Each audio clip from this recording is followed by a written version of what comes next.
अस्सलाम वालेकुम everyone, I hope you will be fine. जैसा कि आप सब लोगों को पता है कि हम Punjab enforcement and regulatory authority की जो एक सीट है जो कि है SDEO, सब डिविजनल एनफोर्समेंट ऑफिसर, इसकी प्रिपरेशन करवा रहे हैं। और आज जो है वो लेक्चर नंबर 8 है और इसमें हम चैप्टर नंबर 7 डिस्कस करेंगे। इससे पहले तमाम के तमाम लेक्चर्स जो हैं वो हमारे चैनल पे मौजूद हैं। अगर आपने वो नहीं देखे तो उनको देख लें, आपको ज्यादा अच्छे तरीके से समझ आएगी। अगर नहीं भी देखे हैं तो भी इसकी आपको समझ आ जाएगी। But it is highly recommended कि इस लेक्चर को देखने के बाद आप वो पहले वाले जो 7 लेक्चर्स हैं वो लाजमी देखें, ठीक है। और वो इतने का हमने बिल्कुल शॉर्ट से बनाए हैं, कोई लंबी चौड़ी इसमें डिटेल नहीं बनाई है हमने। तो वो आप एक सिटिंग में बैठ के भी वो सारे के सारे लेक्चर्स जो हैं वो सुन सकते हैं, देख सकते हैं, ठीक है जी। तो आज का जो चैप्टर है हमारा वो पब्लिक नॉइसेंस और इंक्रोचमेंट से रिलेटेड है। पब्लिक नॉइसेंस का क्या मतलब है? नॉइसेंस का मतलब होता है परेशानी। और इंक्रोचमेंट का क्या मतलब है? इंक्रोचमेंट का मतलब है तजावुजात, तजावुजात, ठीक है जी। यानी कि आपने कोई सरकारी जगह के ऊपर कब्जा कर लिया तो उसको क्या कहा जाएगा? तजावुजात कहा जाएगा। या रोड के ऊपर या फुटपाथ के ऊपर आपने जो है वो कोई चीज बना लिया है, या अपनी रेडी खड़ी कर ली है, या आपने अपनी दुकान आगे बढ़ा लिया है, या शटर आगे लगा लिया है, या कुछ और कर लिया है, या फिर आपने जो है अपना गिराज बाहर बना लिया है। तो ये सारी की सारी जो है तजावुजात की मुख्तलिफ किस्में हैं। और ये जो तजावुजात है ये क्या करती है? ये पब्लिक नॉइसेंस क्रिएट करती है। और जहां पब्लिक नॉइसेंस होती है वहां पे फिर किसका काम होगा? वहां SDO का काम होगा। वहां एनफोर्समेंट ऑफिसर जो है वो हरकत में आ जाएगा, ठीक है। वहां पीरा फोर्स जो है वो हरकत में आ जाएगी और उसके मुताबिक एक्शन लेगी। तो अब हम यहाँ पर जो है वो अज्यूम करेंगे शुरू में कि इस तरह की कोई इंक्रोचमेंट हुई है और उसके ऊपर सारे का सारा ये जो चैप्टर नंबर 7 है इसको इम्प्लीमेंट करेंगे। तो चैप्टर नंबर 7 जो है वो स्टार्ट होता है सेक्शन 34 से, ठीक है, सेक्शन 34 से। अभी बच्चों के क्वेश्चंस आ रहे थे कमेंट सेक्शन में कि सेक्शन, सब सेक्शन और क्लॉज क्या होती है। तो बच्चों ये सेक्शन होता है जो इस तरह से लिखा होता है, ठीक है। और ये जो है, ये जो स्मॉल ब्रैकेट्स में लिखा हुआ है ये सब सेक्शन है। और फिर बाज जगह पे A B C D लिखा होता है, वो क्लॉजेज होती है, क्लॉज A, क्लॉज B और क्लॉज जो आगे आएगी तो मैं आपको साथ साथ बताता जाऊंगा। अच्छा, सब सेक्शन 1 क्या कहता है? ये देखिए, ये सब सेक्शन 1 है। Any person aggrieved by the public noise, ऐसा शख्स जो कि पब्लिक नॉइसेस या परेशानी का शिकार हुआ है, ठीक है, aggrieved by the public noise directly और इनडायरेक्टली, और perceives to be aggrieved due to such nuisance in near, ठीक है। या फिर जो है उसको ये लग रहा है कि फ्यूचर में जो है वो इस तरह की नॉइसेंस का शिकार होगा। वो क्यों? फ्यूचर में कैसे होगा? क्योंकि किसी ने जो है वो कंस्ट्रक्शन शुरू की हुई है। मिसाल के तौर पे कोई कोई गली है, कोई रोड है, और उस पे कोई शख्स जो है वो अपने घर के सामने, आपने देखा होगा अक्सर लोग जो है वो घर के बाहर मेटल का एक गिराज बना लेते हैं, ठीक है। जाली से क्या करते हैं? वो एक गिराज बना लेते हैं, यानी जाली से क्या कर लेते हैं? उस एरिया को कवर कर लेते हैं, ठीक है। ऐसे यानी कि मिसाल के तौर पे ये रोड है, तो वो यहाँ पे गाड़ी जितना एरिया क्या करते हैं? कवर कर लेते हैं। तो यहाँ पे ताकि अपनी गाड़ी जो है वो यहाँ पर खड़ी कर सके। तो ऐसी सिचुएशन में क्या है कि ये जो रोड का जो रास्ता है ये ब्लॉक हो गया। पहले इतनी बड़ी रोड थी, अब जो यहाँ से गुजरने का रास्ता है वो थोड़ा रह गया। तो अब जब ये बन रहा होगा तो लोग जारी बात है ये प्रिडिक्ट करेंगे कि फ्यूचर में यहाँ से चलने का रास्ता मुश्किल हो जाएगा, गाड़ी गुजरने का रास्ता मुश्किल हो जाएगा, ठीक है। तो इससे नॉइसेंस क्रिएट होगी। तो ऐसी सिचुएशन के अंदर वो क्या करेगा? मे submit a complaint, complaint submit की जा सकती है। किसको सब, अब कंप्लेंट किसको सबमिट की जाएगी? या तो इन्फोर्समेंट ऑफिसर को, या सब डिविजनल एनफोर्समेंट ऑफिसर को, ठीक है, या हेयरिंग ऑफिसर को, बोर्ड को भी की जा सकती है, और अथॉरिटी को भी की जा सकती है। यानी कि आप किसी को भी जो है वो कंप्लेंट सबमिट कर सकते हैं, ठीक है। और अगर आप SDO हैं तो आपको जो है वो कंप्लेंट की जा सकती है, आपके इन्फोर्समेंट ऑफिसर को की जा सकती है, आपसे ऊपर हेयरिंग ऑफिसर को की जा सकती है, किसी को भी की जा सकती है, ठीक है। तो यहाँ पर अगर आप गौर करें तो यहाँ पे इन्वेस्टिगेशन ऑफिसर का जिक्र नहीं है। इसका मतलब है इन्वेस्टिगेशन ऑफिसर जो है वो अथॉरिटी नहीं है कंप्लेंट रिसीव करने के लिए। उसका काम इन्वेस्टिगेट करना है। जो केस उसको दिया जाएगा उसने क्या करना है? उस केस को इन्वेस्टिगेट करना है। अब इसमें सब सेक्शन 2 देखें, एनी डिपार्टमेंट। अब कोई भी डिपार्टमेंट है, ठीक है, विसल ब्लोअर है कोई। विसल ब्लोअर क्या होता है? सोसाइटी के अंदर से कोई ऐसा पर्सन होता है जो कि ये देखता है कि सोसाइटी के मफाद के खिलाफ कोई काम हो रहा है, ठीक है। तो ऐसी सिचुएशन में वो क्या करता है? वो चुपके से आके जो है वो कंप्लेन कर देता है। ऐसे शख्स को विसल ब्लोअर कहा जाता है। और इदारा जो है वो ऐसे शख्स की सीक्रेसी लीक नहीं करता कि हमें तो जी फलां बंदे ने बताया। एनी एम्प्लॉय में ऑल्सो रिपोर्ट पब्लिक नॉइसेंस। कोई अगर इदारे का एम्प्लॉय है, कोई कंप्यूटर ऑपरेटर है, कोई अकाउंटेंट है, वो भी आके बता सकता है कि जी फलां जगह पब्लिक नॉइसेंस जो है वो हो सकती है या हो रही है। किसको बताएगा जी? इन्फोर्समेंट ऑफिसर को बताएगा, SDO को बताएगा, हेयरिंग ऑफिसर को बताएगा, बोर्ड या अथॉरिटी को बताएगा। ये वो सारी अथॉरिटीज हैं, ये मजाज ऑफिसर्स हैं जिनको कोई भी कंप्लेन की जा सकती है। अब उस पे इन्फोर्समेंट ऑफिसर एक्शन क्या लेगा? इन्फोर्समेंट ऑफिसर का जो एक्शन है वो हम डिस्कस करेंगे सेक्शन नंबर 35 में। अब देखें जी, कंप्लेन आ गई। कंप्लेन किसी के जरिए भी आई हो, ठीक है, किसी इंप्लॉय के जरिए आई, पब्लिक के जरिए आई, किसी विसल ब्लोअर के जरिए आई, जैसे भी आई कंप्लेन आप तक पहुंच गई है। अब इसके ऊपर जो है वो आपका इन्फोर्समेंट ऑफिसर क्या काम करेगा। फॉर एग्जांपल आप सब डिविजनल इन्फोर्समेंट ऑफिसर हैं और आपका इन्फोर्समेंट ऑफिसर जो है वो क्या करेगा, on receipt of the complaint और इन्फॉर्मेशन थ्रू एनी मैनर, किसी भी तरीके से आई हो अंडर सेक्शन 34 जो कि ऊपर मेंशन किए गए हैं, ऊपर हमने देखा है ना, एनफोर्समेंट ऑफिसर को भी दी जा सकती है, सब डिविजनल एनफोर्समेंट ऑफिसर को भी दी जा सकती है, हेयरिंग ऑफिसर को, बोर्ड को, अथॉरिटी को, किसी को भी दी जा सकती है। या फिर जो है enforcement officer on his own, अगर वो कहीं जा रहा है और देख रहा है कि कहीं सड़क पे जो है वो सरकारी जगह पड़ी हुई है या सरकारी लैंड है, सरकारी रोड है, उसके ऊपर कोई अपनी इंक्रोचमेंट बना रहा है, तो ऐसी सिचुएशन में वो ऑन हिज ओन यानी अपने बिहाफ पर भी अपनी मर्जी के साथ भी एक्शन ले सकता है, ठीक है। या फिर जो है वो सब डिविजनल इन्फोर्समेंट ऑफिसर जो है वो उसको कहता है, या हेयरिंग ऑफिसर उसको गाइड करता है, या बोर्ड कहता है, या अथॉरिटी कहती है, तो उनके कहने पर भी जो है वो एक्शन ले सकता है। लाजमी नहीं है कि किसी पब्लिक में से किसी की कंप्लेन मौजूद हो, एज द केस में भी। और उसके बाद shall visit the site of occurrence of the public nuisances, सबसे पहले वो क्या करेगा, वहां विजिट करेगा और देखेगा कि क्या वाकई पब्लिक नॉइसेंस हो रही है, यानी लोगों को परेशानी हो रही है किसी चीज से। Inspect and take the stance of the person concerned, ठीक है, इंस्पेक्ट करेगा, ठीक है। और जो लोग वहां के कंसर्न हैं, इलाके के लोग हैं, उनसे पूछेगा उनके कि ये जो फलां काम हो रहा है इसकी वजह से जो है वो आपको क्या परेशानी हो रही है, तो वहां के लोगों के व्यूज लेगा। अब सब सेक्शन 2 क्या है, if the enforcement officer gets convinced that there exist a public nuisance, जब उसने देख लिया कि भाई वो जो रोड है वो ऑलरेडी इतनी है और उसमें वो शख्स अपने घर के सामने इतना बड़ा जो है वो गिराज बना रहा है जिसके अंदर वो गाड़ी खड़ी करे, ठीक है, और वो घर के बाहर आपने देखा होगा अक्सर वो लोहे की ग्रिल का एक गिराज बना लिया जाता है आर्जी तौर पे, उसको छोटा सा दरवाजा भी लगा देते हैं और उसको बंद कर देते हैं।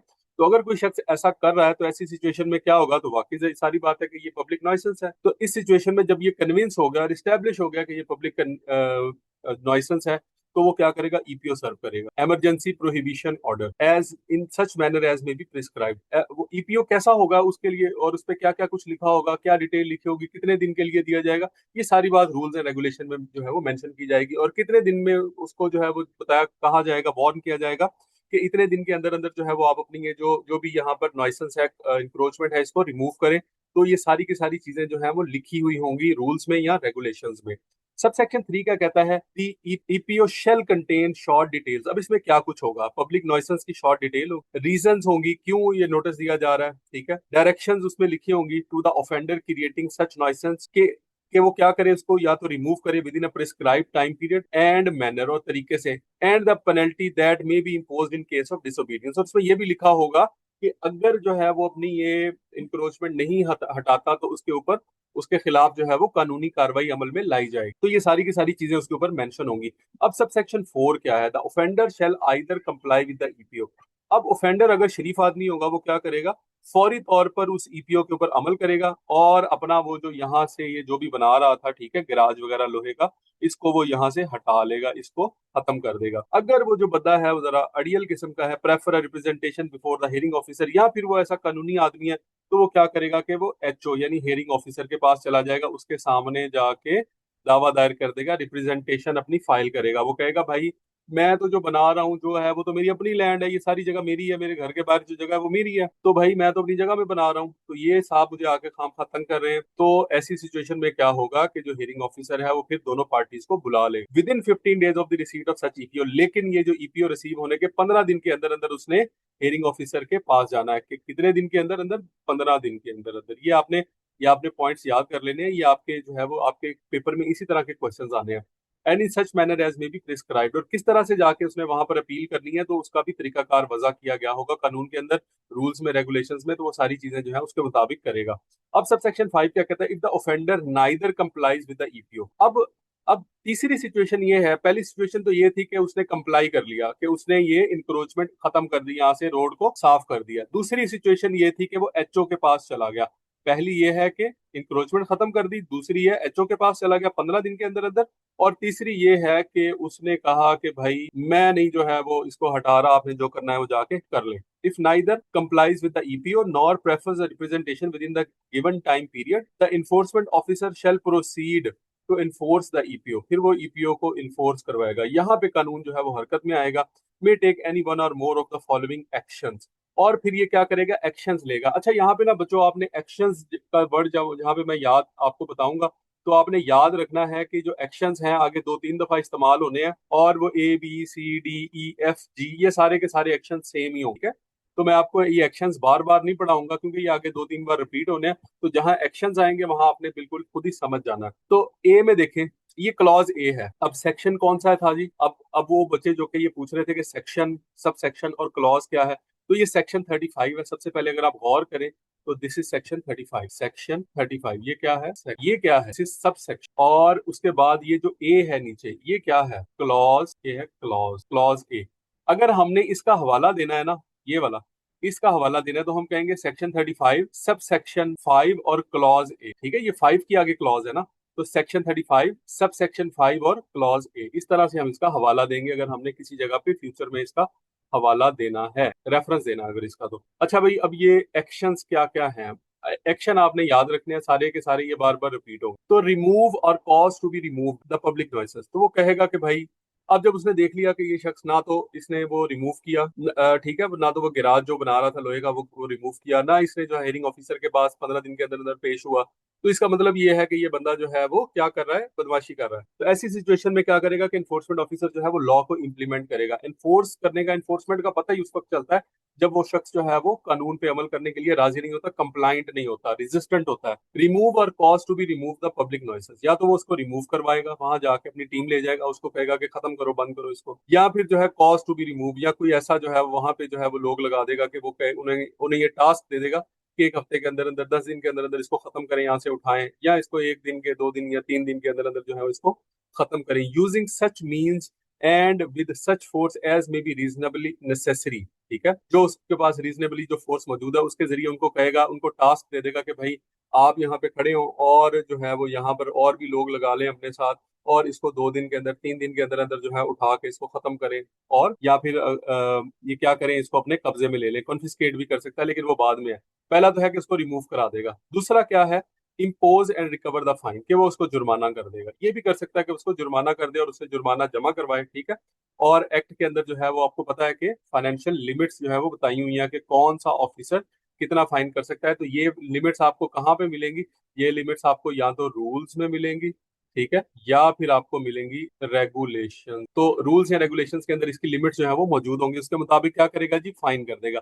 सी में क्या कहता है? कॉन्फिस्केट कर लेगा, वो सामान उठा के ले आएगा। जैसे ये रेडियां उठा के लोगों की ले जाते हैं, तो क्या करेगा? उसको कहते हैं कॉन्फिस्केशन। उठा के जब्त कर लेगा, ले जाएगा उठा के, और उसको जो है वो एक मेमो जो है वो दे देगा, सीजर मेमो इसको कहते हैं, कि वो एक डॉक्यूमेंट लिख के दे देगा कि उसके ऊपर लिखा होगा कि भाई हमने आपका ये फलां चीज का जो जंगला है ये उठा लिया। उसको बेशक काटना पड़े, जैसे भी है, वो उसको तोड़ फोड़ के जो है उठा के अपनी ट्रॉली में रख के वो ले जाएगा। या फिर डी में क्या है? क्लॉज डी क्या कहती है कि वो प्रीमिसेस को सील कर देगा। ठीक है, वो जो उसने बनाया हुआ उस पर अपना ताला लगाएगा, अपनी मोहर लगाएगा, ठीक है, सील वगैरह लगाएगा और आ जाएगा। उसके बाद या फिर वो क्या करेगा? अगर वो शख्स उसको रोकने की कोशिश करता है, उसको मारने की कोशिश करता है, कार्य सरकार में मुदाखलत करता है, ठीक है, तो अरेस्ट भी कर सकता है उसको। Arrest the offender in the default of fine, अगर वो फाइन जमा नहीं करवाता या रिपीटेड ऑफेंस करता है। रिपीटेड ऑफेंस का मतलब यह है कि एक दफा ये रिमूव करवा के गए, हफ्ते बाद पता लगा दोबारा बना रहा है, फिर रिमूव करवा के गए, हफ्ते बाद आए फिर वो बना रहा है, तो ये क्या हो गया? ये रिपीटेड ऑफेंस हो गया। इसका मतलब यह है कि ये आदि मुजरम है। तो ऐसी सूरत में भी क्या करेंगे जी? अरेस्ट कर लेंगे। और creating obstruction for the enforcement officer, enforcement officer को ऑब्स्ट्रक्ट कर रहा है। ऑब्स्ट्रक्ट का मतलब होता है रोकना उसको उसके काम से, उसको धक्के देना, उसको निकालना, उसे कहना कि भागो यहाँ से, जो है हम आपकी बात नहीं मानते, ठीक है, हम आपके कानून को नहीं मांगते, निकलो इधर से। तो अगर उसके काम में किसी किस्म की कोई रुकावट डालता है, उसको अंदर नहीं जाने देता, उसको अपना काम नहीं करने देता, तो ऐसी सिचुएशन के अंदर भी वो क्या करेगा? उसको अरेस्ट करेगा, गिरफ्तार करेगा इन discharge of his official duty का। और submit a complaint before the sub divisional enforcement officer, जब उसको गिरफ्तार कर लेगा तो ऐसी सिचुएशन में उसके बाद क्या होगा कि वो सब डिविजनल एनफोर्समेंट ऑफिसर को जो है वो कंप्लेन फाइल करेगा और उसके खिलाफ एफआईआर रजिस्टर की जाएगी। ठीक है, फिर उसके बाद आपको पता ही है कि इसको इलाका मजिस्ट्रेट के पास 24 आवर्स में पेश किया जाएगा। ठीक है, उसके बाद रिपोर्ट जो है वो सबमिट की जाएगी एसडीओ के पास for the determination of the cost of enforcement by the hearing officer. अब देखिए, उसने लोहे का जो है वो एक गिराज बनाया हुआ था, जारी बात है उसको तोड़ना आसान तो नहीं है। हो सकता है उसके लिए आपको आपको जो है वो वेल्डर की भी खदमात लेनी पड़ी, उसके लिए आपको मजदूर भी लगाने पड़े उसको उठाने के लिए, उसके लिए आपको जो है वो कोई ट्रक वगैरह भी मंगवाना पड़ा हो। तो जारी बात है इन सारी चीजों की एक कॉस्ट होती है। तो इस कॉस्ट को पूरा करने के लिए क्या होगा? तो जारी बात है कि आप जो है वो पैसे अपनी जेब से तो नहीं भरेंगे, वो पैसे कौन देगा? वो पैसे ऑफेंडर देगा, वही शख्स जिसने जो है वो रुकावट बनाई। ठीक है, तो ऐसी सिचुएशन में क्या होगा? एफआईआर तो उसके बाद होगी, इसके बाद क्या होगा? Submit a report before the sub divisional enforcement officer for determination of cost. वो सारी की सारी डिटेल बना के भेज देगा बाय द हियरिंग ऑफिसर, ठीक है, of enforcement by the hearing officer. यानी कि वो सब डिविजनल एनफोर्समेंट ऑफिसर के थ्रू जो है वो हियरिंग ऑफिसर को सबमिट करेगा कि जी यहाँ पे हमने इसकी ये चीजें उठाई हैं, इसको गिरफ्तार भी किया है, ठीक है, इसका ये जो गिराज बनाने की कोशिश कर रहा था, बाहर एक शेड बना रहा था, उसको भी हमने उठा लिया है, और उसके ऊपर हमारी इतनी कॉस्ट आई है। लेबर के 10 बंदे लगाए हैं, यहाँ पे हमने ट्रॉली जो है वो एक हायर की है, यहाँ हमने एक क्रेन हायर की है, यहाँ हमने एक वेल्डर की खिदमत ली है, बिकॉज उसको जो है ना बड़ा पक्का करके उसने बनाया हुआ था, वेल्डिंग वगैरह की हुई थी। तो ऐसी सिचुएशन के अंदर वो कटर वगैरह इस्तेमाल हुए हैं, उनका जो है वो खर्चा है, किसी से किराए पे लिए हैं। तो वो सारी की सारी कॉस्ट जो है उसके अंदर मेंशन करके वो अपने एसडीओ के जरिए एनफोर्समेंट हियरिंग ऑफिसर के पास वो भेज देगा। और भेजेगा कौन? एनफोर्समेंट ऑफिसर भेजेगा। अब हियरिंग ऑफिसर क्या करेगा? जब उसके पास ये कॉस्ट वगैरह के सारे एस्टिमेट्स आ गए, अब क्या करेगा? अब सब सेक्शन 6 क्या कहता है? The hearing officer shall be authorize to dispose the confiscated article. वो कॉन्फिस्केटेड आर्टिकल को या तो बेच देगा, ठीक है, उसकी ऑक्शन करवा देगा। Decide the fate of sealed premises. अगर प्रीमिसेस को सील किया हुआ है, यानी कि अगर कोई कोई इलीगल दुकान है, कोई कमरा है, उसको सील किया हुआ है, तो उसका फैसला भी वही करेगा। And determination of the cost of enforcement in such a manner as may be prescribed. जो इन्फॉर्मेशन उसको हियरिंग ऑफिसर ने एसडीओ के जरिए प्रोवाइड की है, उसकी बेस पे वो ये डिसाइड करेगा कि इसकी इन्फोर्समेंट कॉस्ट कितनी बनती है। मिसाल के तौर पर उसने ये देखा कि उसकी इन्फोर्समेंट कॉस्ट जो है वो बनी है 25,000, सारी की सारे खर्चे मिला के 25,000 रुपए की जो है वो कॉस्ट आ गई है इसके ऊपर। अब वो कॉस्ट कहाँ से पूरी करेगा? जाहिर बात है, वो जो उसने सामान कन्फिस्केट किया है, जो सामान उसने जब्त किया है, अब वो जो उसका शेड उठा के लेके आए हैं लोहे का, अब उससे वो ये पैसे क्या करेगा? पूरे करेगा। The cost of enforcement, sub section 7 कहता है, डिटर्मिन अंडर सबसेक्शन 6। जो ऊपर यहाँ डिटर्मिन कर लिया हमने, कहा कि ये डिटर्मिन हो गई 25,000, shall be payable by the offender. ये ऑफेंडर पे करेगा। ऑफेंडर कहता है मैं नहीं पे करता, जाए भागे। If such cost is not paid, अगर वो पे नहीं करता, the hearing officer may cause it to be recovered as arrear of land revenue. Arrear of land revenue के तरीके में उसको जो है वो उसे लिया जाएगा। लैंड रेवेन्यू के जो एरियर्स हैं उसको रिकवर करने का तरीका ये होता है कि आप उसकी जमीन को जो है वो सील भी कर सकते हैं, आप उसकी जमीन को जो है वो सेल भी कर सकते हैं, और सेल करके जो है वो उससे लैंड रेवेन्यू रिकवर कर सकते हैं। तो ये जो लैंड रेवेन्यू के जो एरियर्स हैं उसके ऊपर जो शिकें हैं वो बड़ी खतरनाक किस्म की हैं, ठीक है। तो इसके लिए जो है वो क्या करेगा? अगर उसको इसका घर भी बेचना पड़ा ये पैसे रिकवर कराने के लिए, तो ये कर सकता है। आमतौर पे ऐसा करते नहीं है, लेकिन ये जो लैंड रेवेन्यू की जो शिकें हैं ये उसको इंपावर करती हैं। एंड द आर्टिकल और goods confiscated by the enforcement officer shall be sold. आमतौर पे क्या होता है कि जो उसके आर्टिकल्स होते हैं, उसकी चीजें जो उठाई हुई हैं, ठीक है, वो जो शेड उठाया हुआ है या वो जो लोहे का गिराज उठाया हुआ है, उसको क्या करेगा? इन्फोर्समेंट ऑफिसर क्या करेगा? उसको सेल कर देगा, ठीक है। किस चीज में? ऑक्शन में, ठीक है। उसकी नीलामी होगी, जैसे सरकारी नीलामी होती है, सरकारी नीलामी, यानी उसका पहले से जो है वो इश्तेहार दिया जाएगा, सारे लोग आएंगे, वो अपनी जो है वो सिक्योरिटी वगैरह जमा करवाएंगे, उसके बाद नीलामी का सारा प्रोसेस होगा, जो भी prescribe as may B prescribe, जैसा कि प्रिस्क्राइब किया गया है। कहाँ पे प्रिस्क्राइब किया जाएगा? रूल्स में या regulation. For recovery of such cost of enforcement. और लेकिन जो कॉस्ट है 25,000 की, भाई वो नहीं छोड़ी जाएगी, वो हर तरह से उसे रिकवर करवाई ही जाएगी। 8वें में देखें, ये सब सेक्शन 8 है। If the proceeds of the sale are not sufficient to cover the cost of enforcement. अब अगर अब फॉर एग्जांपल हमने उसका जो शेड बेचा है वो बिका 20,000 का, पहली सिचुएशन है ये, ठीक है। वो 20,000 रुपए का सेल हो, तो बाकी कितने रह गए? आपने तो 25,000 रुपए लगाया हुआ था, तो ये जो 5,000 है एक्स्ट्रा, ठीक है, ये कौन देगा? Shall be recoverable as arrear of land revenue. ये फिर ऑफेंडर से लिए जाएंगे, उसे कहेंगे कि भाई वो जो आपका शेड था हमने 20,000 का बेच दिया, स्टिल जो है वो 5,000 का खर्चा रहता है, वो हमें पे करें। How ever if such proceeds exceed the cost, ठीक है, अगर जो है वो ये प्रोसीड जो है वो ज्यादा है, मिसाल के तौर पर ये प्रोसीड जो है वो 20,000 की बजाय 30,000 होती है, अब आपके पास 5,000 जो है वो प्लस है, एक्स्ट्रा पड़ा हुआ है, तो ये 5,000 क्या करेंगे? क्या इन्फोर्समेंट ऑफिसर रख लेगा? क्या एसडीओ रखेगा? क्या हियरिंग ऑफिसर को दिए जाएंगे, ठीक है, या किसी और को दिए जाएंगे? नहीं, ऐसा नहीं होगा, बल्कि ये पैसे किसको दिए जाएंगे? ये पैसे ऑफेंडर को दिए जाएंगे, ठीक है। उसके जो एक्स्ट्रा पैसे हैं वो किसको दिए जाएंगे? ऑफेंडर को दे दिए जाएंगे। अगर कम है तो भी इसी से लेने हैं, एक्स्ट्रा है तो भी इसी को देने हैं, डिपार्टमेंट के किसी बंदे ने अपनी पॉकेट में नहीं डाल। तो उम्मीद है आपको इसकी समझ आ गई होगी। और उसके बाद जो है वो सबसेक्शन 9 क्या कहता है? The enforcement officer shall submit daily report of information received and action taken against the public nuisance matters. अब वो इन्फोर्समेंट ऑफिसर क्या करेगा? जब ये सारा कुछ हो गया तो फिर वो एक डेली रिपोर्ट बनाएगा और वो एसडीओ को सबमिट कर देगा कि आज हमने फला फला फला जगह पे एक्शन लिया और उसके ऊपर क्या क्या जो है किसी को फाइन किया, किसी को अरेस्ट किया और उसके ऊपर क्या जो है वो कार्रवाई हुई, ये सारी की सारी डिटेल जो है वो बना के उसको सेंड कर देगा। ठीक है, और ये किसको सेंड करेगा जी? एसडीओ को सेंड करेगा। एसडीओ मींस आप, जो कि आप एसडीओ बनने के लिए जा रहे हैं। अब action by the hearing officer, वहां पे ऊपर हमने ये देखा था कि जब वो नोटिस देगा, ईपीओ देगा, ईपीओ के बाद जो है वो तीन सिचुएशंस होंगी। ईपीओ के बाद तीन सिचुएशन, या तो वो क्या करेगा, वो रिमूव कर लेगा, यानी कि उसने जो भी पब्लिक नॉइसेंस क्रिएट किया वो इसको रिमूव कर लेगा। पहली ये। दूसरी ये थी कि वो हेयरिंग ऑफिसर के पास जाके अपनी रिप्रेजेंटेशन फाइल करेगा, दूसरी। ठीक है जी। और तीसरी जो है वो हमने देखी थी, वो क्या थी कि वो रेजिस्टेंट शो करेगा। वो कहेगा कि जी मैं आपकी बात नहीं मानता, जो करना है कर लें आपने। ठीक है। तो अगर अब यहाँ पर अगर वो कहता है कि अगर वो एचओ के पास चला जाता है, ठीक है, अपनी रिप्रेजेंटेशन फाइल करने के लिए, दावा दायर करने के लिए, तो फिर क्या होगा, उससे रिलेटेड जो है वो सेक्शन 36 है। उम्मीद है आपको समझ आ गई होगी। और अगर वो रेजिस्ट करता है तो उससे रिलेटेड तो फिर आपने सेक्शन 35 में देख ही लिया है कि उसको वो गिरफ्तार कर सकता है, फाइन कर सकता है, सारा कुछ कर सकता है, उसकी चीजें बेच सकता है, उसको लैंड रेवेन्यू एक्ट के तहत उसके जो है वो पैसे रिकवर करवा सकता है। Action by hearing officer, hearing officer जो है वो क्या एक्शन लेगा? सब सेक्शन 1 ये कहता है on receipt of the representation filed by the offender और द कंप्लेनेंट। ठीक है, on receipt of the representation, जब उसको रिप्रेजेंटेशन रिसीव हो गई, ठीक है, एचओ को इसने रिप्रेजेंटेशन फाइल कर दी। रिप्रेजेंटेशन हमने कल पढ़ा था, ये क्या है? दावा दायर कर दिया, filed by the offender. Offender कौन है? मुजरिम, जिसने कोई जुर्म किया है, जिसने वो जो है वो रुकावट बनाई थी। ठीक है, जिसने वो रोड के दरमियान में क्या बनाया था, अपना गैराज बनाने की कोशिश की थी। वो क्या करेगा? अपनी रिप्रेजेंटेशन फाइल करेगा, उसमें वो कहेगा कि भाई वो तो मेरी जगह है, ठीक है, वो तो मैंने जो है वो जगह छोड़ी हुई है, या वहां पे मेरा लॉन था तो मैंने वहां पे जो है वो सोचा कि मैं यहाँ पे पहले कोई जो है वो बना लूं इस तरह की चीज। ठीक है, मेरी गाड़ी यहाँ पे खड़ी हुआ करेगी, सेफ्टी रहेगी, सिक्योरिटी रहेगी, वगैरह वगैरह। तो the hearing officer shall issue notice to all the concern.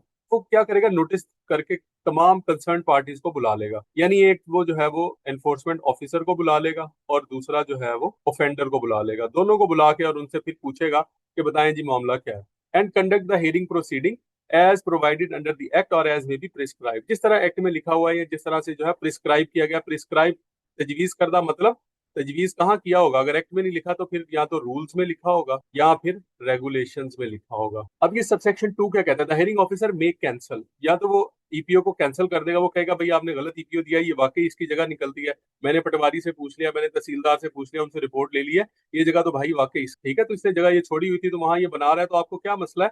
तो वो ईपीओ को कैंसिल कर देगा। या फिर वो क्या करेगा? ईपीओ को मॉडिफाई कर देगा। वो कहेगा भाई ये जो आपने यहाँ पर इसके साथ बाहर एक लॉन बनाया हुआ है, ये भी आपने गलत बनाया हुआ है। ठीक है, ये यहाँ पे फॉर एग्जांपल जो है वो लॉन है और उसके साथ वो ये बाहर अपना जो है वो शेड बना रहा है। वो कहेगा ये लॉन भी खत्म करो। वो ईपीओ को मॉडिफाई कर देगा, उसमें अब शेड आ जाएगा। ठीक है, यानी वो गिराज प्लस इसमें जो है वो बाहर लॉन बनाया हुआ है, वो दोनों कहेगा कि इसको दोनों को खत्म करो। इसका मतलब है ईपीओ को उसने मॉडिफाई कर दिया। और convert the EPO into absolute order, या फिर जो है वो अपना एब्सोल्यूट ऑर्डर दे देगा। जैसे अदालत फाइनल ऑर्डर देती है वैसे ही जो है वो यहाँ पर एब्सोल्यूट ऑर्डर दे देगा। वो ये कहेगा कि भाई साहब आप वाकई जो है, या फिर एब्सोल्यूट ऑर्डर वो किस सूरत में देगा? वो कहेगा कि आपने वाकई जो है वो ये जगह पे जो है वो पब्लिक नॉइसेंस क्रिएट किया, लोगों के लिए परेशानी का बाइस है, तो आप क्या करें, आप फौरी तौर पे जाके इसको खत्म करें, रिमूव करें। ठीक है, तो इस तरह का कोई एब्सोल्यूट ऑर्डर वो दे सकता है। या वो ये भी दे सकता है कि ठीक है आपने बिल्कुल सही बनाया और उसके ऊपर वो ऑर्डर दे दे, किसी भी तरह का ऑर्डर दे सकता है। Contain detail of the public nuisance, reasons of the passing and absolute order, reason भी वो बताएगा कि उसने क्यों जो है वो पास किया है। Direction to the offender creating such nuisance, और ऑफेंडर को जो है वो डायरेक्शंस भी देगा। अगर वाकई जो है उसने ये एस्टेब्लिश हो गया कि ये पब्लिक नॉइसेंस यहाँ पर हो रही है, ये लोगों का रास्ता जो है वो बंद कर रहा है, तो ऐसी सिचुएशन में क्या होगा? यहाँ पर एब्सोल्यूट ऑर्डर दे दिया उसने और उसको ये भी बताया कि फौरी तौर पे कि इसको रिमूव करो with in the prescribe time. उसको टाइम दे देगा। फॉर एग्जाम्पल वो कहेगा कि उसको 15 दिन दे, लेकिन अब 15 दिन जो है वो हमें नहीं पता। ये prescribe time period and manner as में फर्दर, ये टाइम पीरियड जो है वो रेगुलेशंस में हमें मिलेगा या रूल्स में मिलेगा, वहां पे हमें देखना पड़ेगा कि कितना टाइम ये दे सकता है। एंड में फर्दर पेनल्टी, या फिर उसको कोई पेनल्टी भी दे सकता है, दैट में B imposed on offender if absolute order is not complied. अब उसने कहा कि 15 दिन के अंदर अंदर आप ये हटाएं इसको, और अगर वो नहीं हटाता तो फिर क्या होगा? उसके ऊपर जो है वो पेनल्टी चार्ज की जाएगी, इसको जुर्माना किया जाएगा, फिर वही एक्शन होगा। एक्शन याद करें, जो मैंने आपको पहले बताया था, एक्शन होगा। अब उस फॉर एग्जांपल 15 दिन गुजर गए, वो बंदा टस से मस नहीं हुआ। On the expiry of the time period mention, ये सब सेक्शन 4 क्या कहता है, on expiry of the time period mention in the absolute order, if the offender has not removed public nuisance, the hearing officer क्या करेगा, shall direct the sub divisional enforcement officer, यानी SDO को वो कहेगा कि वो एब्सोल्यूट ऑर्डर को भाई इन्फोर्स करवाए। वो कहेगा कि मैंने एब्सोल्यूट ऑर्डर दिया है कि ये अपनी ये जगह जो है वो, ये अपनी जगह से, अपनी अपनी गली से जो है वो इस इंक्रोचमेंट को हटाए, लेकिन उसने मेरे ऑर्डर को ओबे करने से इनकार कर दिया है, उसके ऊपर अमल नहीं किया। तो आप अपने इन्फोर्समेंट ऑफिसर को ले जाएं और ले जाके इसको इन्फोर्स करवाएं, इस पे अमल दरामद करवाएं, इन्फोर्समेंट, बिकॉज पीरा का काम ही इन्फोर्समेंट है। अब सबसेक्शन 5 क्या कहे, on receipt of the direction under the subsection 4। अब सबसेक्शन 4 के तहत अब इसको डायरेक्शन तो मिल गई हियरिंग ऑफिसर से, इन्फोर्समेंट ऑफिसर क्या करेगा, enforce the absolute order, enforce. अब वो एब्सोल्यूट ऑर्डर को क्या करेगा, अगेन एनफोर्स करेगा। अब देखें ऊपर क्या हुआ था, पहली सिचुएशन में हमने क्या कहा था कि उसने वो रिमूव कर दिया, ठीक है। दूसरी सिचुएशन ये थी, पहली सिचुएशन। दूसरी सिचुएशन क्या थी कि वो चला गया जाके ईपीओ के अगेंस्ट रिप्रेजेंटेशन फाइल कर दी, किसके पास, हियरिंग ऑफिसर के पास, एचओ के पास। ये दूसरी कंडीशन थी। और तीसरी हमने क्या पढ़ी थी कि वो जो है वो रेजिस्टेंट हो गया। अब यहाँ हमने डिस्कस किया था कि वो ईपीओ के लिए जो है वो रिप्रेजेंटेशन फाइल कर दी, उसने दावा दायर कर दिया एचओ के पास, एचओ ने फिर अगेन ऑर्डर दे दिया और एचओ के ऑर्डर मानने से भी वो इनकारी हो गया। तो अब उसके बाद फिर क्या किया जाएगा, इसका मतलब ये है कि अगेन ये रेजिस्टेंट है। तो जो पहले हमने इसके ऊपर एक्शन लिया था, सेम वही वाला एक्शन जो है वो दोबारा होगा, ठीक है। एक्शन याद करें, जो मैंने आपको बताया था कि इसके ऊपर एक्शन आपने याद रख, तो ABCD जो है वो सारे के सारे जो पॉइंट्स हैं वो दोबारा इस पे इम्प्लीमेंट हो जाएंगे। तो अब जब इसको इन्फोर्समेंट ऑफिसर को जो है वो हियरिंग ऑफिसर की तरफ से ऑर्डर आ गए, तो वो रिमूव कर देगा या तो इसको, ठीक है, बाय फोर्स, उसे फाइन इम्पोज कर देगा, कॉन्फिस्केट कर लेगा उसका सामान, सील कर देगा प्रीमिसेस को, उसको अरेस्ट कर लेगा, ठीक है, उसके खिलाफ एफआईआर दर्ज करवा देगा, ठीक है। या फिर सब डिविजनल उसके बाद फिर एफआईआर दर्ज करवा दिया तो फिर सब डिविजनल एनफोर्समेंट ऑफिसर को जो है वो दोबारा रिपोर्ट दे देगा, ठीक है। अब वो सारे का सारा पिछला जो चैप्टर है वो दोबारा रिपीट हो रहा है, मैं बिल्कुल वैसे ही कि वो उसके खिलाफ जो भी उसने जो खर्चा हुआ है उसकी रिपोर्ट भी दे देगा, कन्फिस्केटेड आर्टिकल्स जो है उनके बारे में बता देगा। हियरिंग ऑफिसर जो है अगेन जो उसने माल कन्फिस्केट किया, जब्त किया, उसका फैसला करेगा। सबसेक्शन 7 ये कहता है कि जो कॉस्ट ऑफ इन्फोर्समेंट है वो डिटरमिन की जाएगी, ठीक है। और फिर जो है वो भी कैसे पूरी की जाएगी, जारी बात है उसकी प्रॉपर्टी को बेच के जो वहां से उठाई है हमने, बिल्कुल वही वही वाली चीजें होंगी जो पहले उसने रिपीट की हैं, एग्जैक्टली वैसे ही है, बिल्कुल ये रिपीट हो रहा है। अगर प्रोसीड जो है वो ज्यादा, प्रोसीड का मतलब है किसी चीज को बेचने से जो पैसे मिलते हैं उनको प्रोसीड्स कहा जाता है, ठीक है। जब किसी चीज को हम सेल करते हैं ना तो उससे जो पैसे मिलते हैं तो उसको क्या कहा जाता है, उसको प्रोसीड्स कहा जाता है, ये वाली प्रोसीड। तो अगर वो सफिशिएंट है तो उससे अपने कॉस्ट पूरी कर ली जाएगी, यानी 25,000 रुपया हमने लगाया था, 25,000 ही उसे मिल गया तो इसका मतलब है बराबर है। अगर 25,000 लगाया था और 20,000 मिला है तो 5,000 उससे ले लेंगे। अगर 25,000 लगाया था आपने, ठीक है, उसको इन्फोर्स करने के लिए, और आपके 30,000 जो है और आपको 30,000 रुपया रिकवर हो गया तो 5,000 उसको भाई वापस कर देंगे। तो प्रोहिबिशन ऑफ इंक्रोचमेंट 37 क्या कहता है कि no person shall make any encroachment movable और immovable on any state property. तो ये जो है वो प्रोहिबिशन ऑफ इंक्रोचमेंट का एक सेक्शन इन्होंने ऐड किया, ये सेक्शन 37 है कि मूवेबल या इमूवेबल। अब इंक्रोचमेंट को उन्होंने बता दिया कि जो मूवेबल है वो भी इंक्रोचमेंट है। मिसाल के तौर पे इससे पहले ये होता था, वो कहते थे वो नहीं जी, वो जी वो उसने कमरा नहीं बनाया, वो तो रेडी बनाई है, नहीं जी वो दुकान नहीं बनाई, वो तो ठेला बनाया है, वो तो शाम को उठा के ले जाता है वहां से। तो इंक्रोचमेंट की डेफिनेशन को यहाँ पे इन्होंने थोड़ा ब्रॉड कर दिया, वो चाहे वो मूवेबल है चाहे वो इमूवेबल है, वो इंक्रोचमेंट जो है वो इंक्रोचमेंट ही है। अब इसके बाद आ जाता है जी procedure for removal of movable encroach. अब अगर मूवेबल एनक्रोचमेंट है, कोई रेडी है किसी जगह पे खड़ी की हुई, ठीक है, या कोई व्हीकल जो है वो कहीं किसी जगह पे जाके खड़ी कर देते हैं जिसकी वजह से पब्लिक नॉइसेस क्रिएट होती है, कोई छोटी गली है और वहां पे कोई शख्स अपनी गाड़ी खड़ी कर देता है जिसकी वजह से ना वहां से कोई गाड़ी गुजरती है, ना बाइक सही तरह से गुजर सकती है, लोगों का गुजरना मुश्किल है, रिक्शा भी नहीं गुजर सकता, बच्चे परेशान है, ठीक है। तो ऐसी सिचुएशन में क्या होगा कि वो भी मूवेबल इंक्रोचमेंट ही कंसीडर की जाएगी। तो इस सिचुएशन में क्या होगा, the enforcement officer shall on his own motion, या अगेन फिर वही वाली बात कि या तो वो खुद से या किसी की कंप्लेन आएगी या कोई विसल ब्लोअर उसको बताएगा या डिपार्टमेंट बताएगा या कस्टोडियन ऑफ स्टेट प्रॉपर्टी बताएगा, ठीक है, या विसल ब्लोअर से उसको, या direction of authority, board, hearing officer, सब डिविजनल एनफोर्समेंट ऑफिसर, कोई भी उसको बताएगा और उसके बताने के ऊपर वो क्या करेगा, उसको विजिट करेगा। अगर वाकई नॉइसेंस है तो अगेन वही वाला प्रोसेस जो है वो सारे का सारा दोबारा शुरू हो जाएगा, ठीक है। तो उसको उसको नोटिस सर्व करेगा। नोटिस अगर वो जो है वो, अगर नोटिस के ऊपर अमल कर लेता है वेल एंड गुड, अगर नोटिस के ऊपर अमल नहीं करता तो फिर वो क्या कर देगा, उसको रिमूव करवा देगा। बिल्कुल ऊपर वाली चीजें एग्जैक्टली वैसे ही रिपीट हो जाएंगी जैसे हमने ऊपर पढ़ी है। देखें जी, इसमें भी A B C D E F G, इसमें भी सेम वही वाला जो है वो एक्शन है। ठीक है, यहाँ पे खुद से एक्शन ले लेगा। अब यहाँ पे नंबर 3 में फिर ये है कि वो डिस्पोज ऑफ भी कर सकता है उसको, यानी सेल कर देगा भाई, उसने इन्फोर्समेंट कॉस्ट भी तो कवर करनी है, या फिर कॉस्ट ऑफ इन्फोर्समेंट फिर डिटरमिन होगी और जो चीजें बेची जाएंगी और उसके ऊपर उसकी बेस पे ये देखा जाएगा वो जो रेडियां हैं या कोई भी चीज है वो जो चीज बेची जाएगी और उसकी बेस पे उसकी कॉस्ट रिकवर कर ली जाएगी। बाकी पैसे अगर बचते हैं तो वेंडर को दे दिए जाएंगे, अगर नहीं बचते हैं तो उससे ले लिए जाएंगे। ठीक है, और अगर बराबर बराबर हो गया तो बहुत अच्छी बात है। और उसके बाद अगर आप देखें तो ये लास्ट ये सेक्शन 6 है, enforcement officer shall submit daily report. वो जी डेली रिपोर्ट सबमिट कर देगा, जैसा कि हमने ऊपर सेक्शन पिछले सेक्शन में देखा। तो एक्शन लेगा और एक्शन के बाद फिर वही होगा जो उसने किया था, एक्शन लेगा और उसके बाद प्रॉपर्टी को सेल कर देगा। ज्यादा पैसे मिले हैं तो उसको दे देगा, कम पैसे मिले हैं तो उससे ले लेगा, जो जितने भी कम पड़ रहे हैं। सेक्शन 39 देखें जी, procedure for removal of immovable property. ऊपर वाली मूवेबल थी, रेडी थी, गाड़ी थी कोई और, अब यहाँ पर जो है वो इमूवेबल प्रॉपर्टी की बात आ रही है। इसका मतलब यह है कि कोई पब्लिक लैंड के ऊपर कोई कोई कोई फुटपाथ है, कोई कोई सड़क है, उसके ऊपर कोई कमरा बना लेता है, कोई दुकान बना लेता है, पक्की दुकान बना लेता है, तो ऐसी सिचुएशन में क्या होगा? एनफोर्समेंट ऑफिसर अगेन फिर वही वाली बात, उसके पास किसी से कंप्लेन आती है या फिर ऑन हिज ओन अपनी मर्जी से वो किसी जगह पे जाता है, जाते जाते उसको जो है वो कोई नजर आ जाती है किसी किस्म की जो है वो स्टेट प्रॉपर्टी है, या कोई विसल ब्लोअर बता देता है, या कॉम्पिटेंट अथॉरिटी उसको बता देती है, बोर्ड बताता है, हियरिंग ऑफिसर, सब डिविजनल एनफोर्समेंट ऑफिसर। ठीक है, तो ऐसी सिचुएशन में क्या करेगा, वो साइट को इंस्पेक्ट करेगा। लेकिन यहाँ पे प्रोसेस थोड़ा सा मुख्तलिफ है, यहाँ एक्शन वैसा नहीं होगा जैसे उधर है, बिकॉज यहाँ बात हो रही है मूवेबल प्रॉपर्टी की, इमूवेबल प्रॉपर्टी की। अब मिसाल के तौर पे ये भी हो सकता है कि वो उसका घर हो और इमूवेबल प्रॉपर्टी जो है इन्फोर्समेंट ऑफिसर साहब जल्दी में जाके उसको जो है वो घर को डिमोलिश कर दे, बाद में पता लगे वो तो घर सही बना हुआ था। ठीक है, रेवेन्यू वाले देखें तो वो कहेंगे भाईजान घर तो बिल्कुल ठीक बना हुआ था, आपने इसको क्यों गिरा दिया?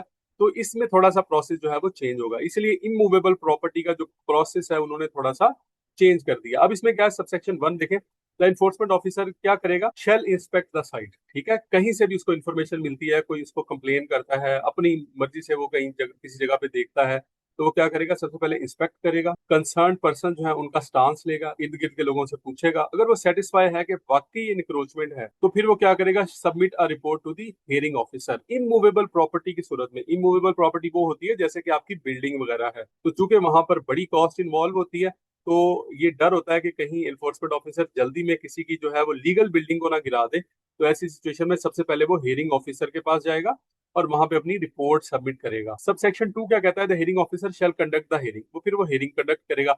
अब एक्शन से पहले हियरिंग कंडक्ट हो रही है और किसकी रिक्वेस्ट पे हो रही है, एनफोर्समेंट ऑफिसर की request, as provided under the act और एज मे बी प्रिस्क्राइब, जैसा भी रेगुलेशंस में लिखा है उसके मुताबिक दोनों पार्टियों को बुला लिया जाएगा। हियरिंग के बाद जो है हियरिंग ऑफिसर अगर सेटिस्फाई है कि वाकई इंक्रोचमेंट है तो उसका वो ऑर्डर दे देगा, रिमूवल ऑर्डर दे देगा कि भाई इस इंक्रोचमेंट को हटा दें, ये वाकई जो दुकान इसने बनाई हुई है वो गैर कानूनी है। ठीक है, अब हमने वही वाली मिसाल ले लेते हैं कि वो पहले जो है वो उसके ऊपर आर्जी तौर पे जो है वो एक शेड बना रहा था, अब उसने क्या किया, पक्का जो है वो उसमें कमरा बना लिया कि इसके अंदर मैं अपनी गाड़ी खड़ी किया करूंगा। ठीक है, या इसको मैं अपना एज ए ड्राइंग रूम इस्तेमाल करूंगा। अब जो पक्का कमरा है वो जारी बात है वो मूवेबल इंक्रोचमेंट है, तो उसके लिए रिमूवल ऑर्डर देगा कौन, एचओ, यानी आपका hearing officer. In writing return में वो देगा कि भाई इसको साइड पे करो, specifying the prescribed manner period and in which the encroachment will be remove. तो सारा कुछ उसमें तरीकाकार बताएगा कि कितने दिन के अंदर अंदर आपने जो है इसको किस तरह से रिमूव करना है, और ये भी लिखेगा कि रिमूव करने के बाद आपने जो है वो इसकी जो बाकी बाकियात वगैरह है वो भी अच्छी तरीके से हटानी है ताकि लोगों को परेशानी ना हो।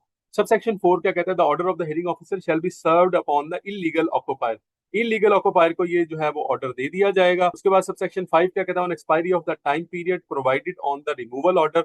अगर रिमूवल ऑर्डर का जो टाइम पीरियड है वो गुजर जाता है, ठीक है, और इंक्रोचमेंट अगेन, अब इसमें भी दो सूरतें हैं कि अगर उसको जो है वो एचओ ने ऑर्डर दिया रिमूवल ऑर्डर के बाद या तो एक सिचुएशन ये है कि वो इसको रिमूव कर देगा अगर बंदे का पुत्र होगा, अगर कोई बदमाश आदमी है तो वो क्या करेगा, वो नॉट रिमूव, वो कहेगा भाई मैं रिमूव नहीं करता, मैं तो खुद बहुत बड़ा बदमाश हूँ, तो आप जो करना है वो कर ले। ऐसी सिचुएशन के अंदर जो है वो फिर इम्तिहान होता है इन्फोर्समेंट ऑफिसर्स का, तो वो क्या करेंगे, वो उसको इन्फोर्समेंट करवाएंगे। इन्फोर्समेंट कैसे करवाएंगे, फिर वो याद करेंगे एक्शन। ठीक है, अब उसके बाद रिमूवल ऑर्डर मौजूद है, रिमूवल ऑर्डर किसने दिया, हेयरिंग ऑफिसर पे, जिम्मेदारी सारी किस पे चली गई, हेयरिंग ऑफिसर पे।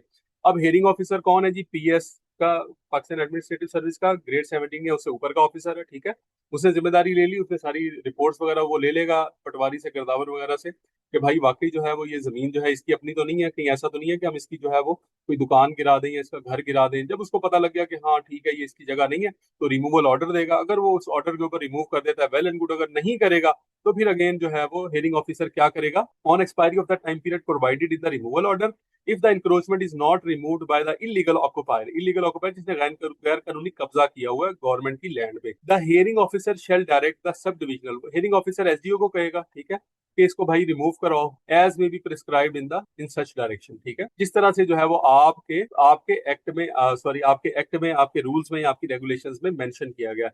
और जब ये डायरेक्शन उसको मिलेंगी तो एनफोर्समेंट ऑफिसर, भी काम सारे एनफोर्समेंट ऑफिसर नहीं करने, मैंने आपको पहले भी बताया कि पावर भी सारी इसके पास है, और ये भाई साहब जो इन्फोर्समेंट ऑफिसर है काम भी सारे इसी नहीं करने। वो क्या करेगा, उसके ऊपर one or more following actions, again action के ऊपर आ गए हैं। याद करें जो मैंने आपको शुरू शुरू में एक्शन बताया था, वो सारे के सारे एक्शन जो है वो अब दोबारा से रिपीट होंगे। मैं इसको दोबारा नहीं पढ़ूंगा, आपको सरसरी सा बता देता हूँ।